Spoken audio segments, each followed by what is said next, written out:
Welcome back to La La Land on CRN Digital Talk. That's Nettie Liddell. I am Brett Chapin. We're talking with theater publicist Ken Werther. If you have any questions for Ken, go ahead and give us a call at 1-800-336-2225. And to find information on Ken, go to kenwerther.com.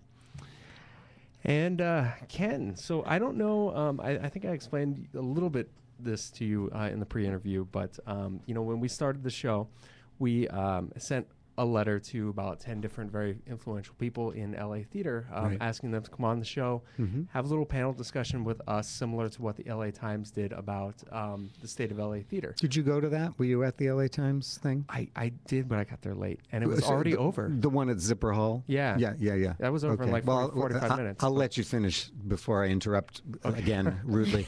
But I'll tell you something interesting, really interesting about that particular event. Okay. We've had, we sent a letter to about 10 people, and most of them were very great about getting back to us, and we had a chance to talk to some of them: Stephen Lee Morris, Stephen Stanley, Colin Mitchell, Deborah Puett, Michael Seal, Gadali Gubret, Kat Primo, Jason Lowe. Terrence McFarlane was great about getting back in touch with us. Terrence is great. Yeah. So, and so I wanted to kind of ask you similar questions about the state of LA theater.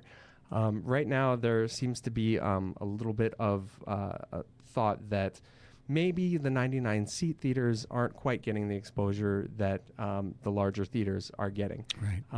What are your thoughts about all that? Well, the thing that I wanted to say just up top about that event that the LA Times had, which was during the TCG conference, which happened at TCG Theater Communications Group, which is a national organization that a lot of the regional theaters like the Mark Taper Forum and others belong to. And they, for the very first time, had their annual conference here in Los Angeles. And so the LA Times decided that everybody was getting in on the act, so to speak. So the LA Times held this sort of roundtable, so to speak, and the title, the subject of the thing was, "Is LA a theater town?"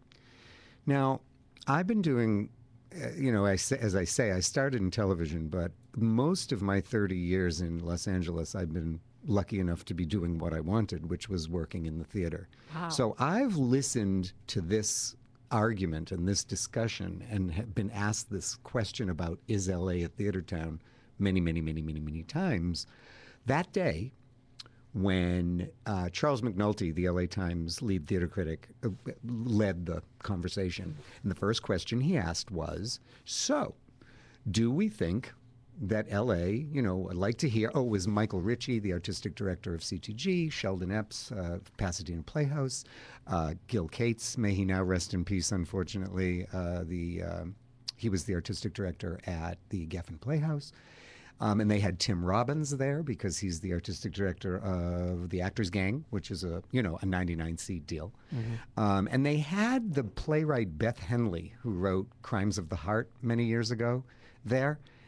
Which no disrespect to Beth, I totally didn't understand what a playwright was doing there. But nonetheless, she didn't say very much either. But the point, in my long-winded way of getting to this point, which is when Charles McNulty asked, is LA a theater town, the first person to speak up was Sheldon Epps. And the first thing he said was, well, I think the first thing we need to do in service of answering that question is to stop asking it. And the entire crowd burst into applause. Because we all know, we being the people who work in the theater in this town, love the theater. I know you guys have other careers as performers and as such. You know that there's theater in this town. Sure. We all know that there's theater in this town. We know there's an audience that comes to the theater in this town. So I'm not sure that we need to label LA a theater town. Quite honestly, I don't think it's ever going to happen because, and this is another thing I always run around espousing, we are trying to make theater in an industry town where theater is not the industry. This is where they make movies and television. And it's never going to be different. So what can LA do then to improve its reputation, do you think? Well, with theater.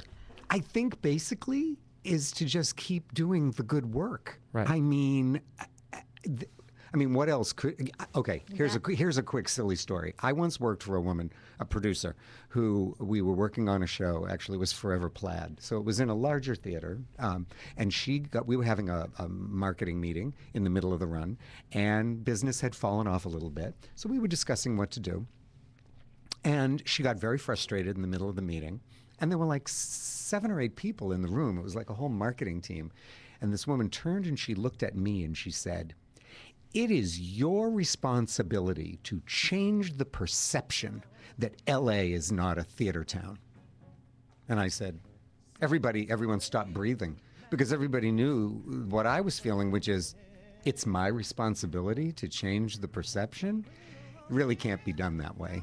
I think it's just about doing the good work and reaching out to the public to get them to come, which is a whole other issue that we can talk about in the next segment when we come back. That is brilliant. Stop asking the question. Isn't that great? Stop I think it's asking been the pretty question. well established that LA can And look, be just do it. Just look into it. yeah. I mean, Theater in LA can be very valuable, totally. you know, and is very valuable. Absolutely. So we'll be back. If you have any questions for Ken, give us a call, 1-800-336-2225. We'll be back on La La Land with Brett and Nett on CRN Digital Talk. Who's watching your home when you're not there?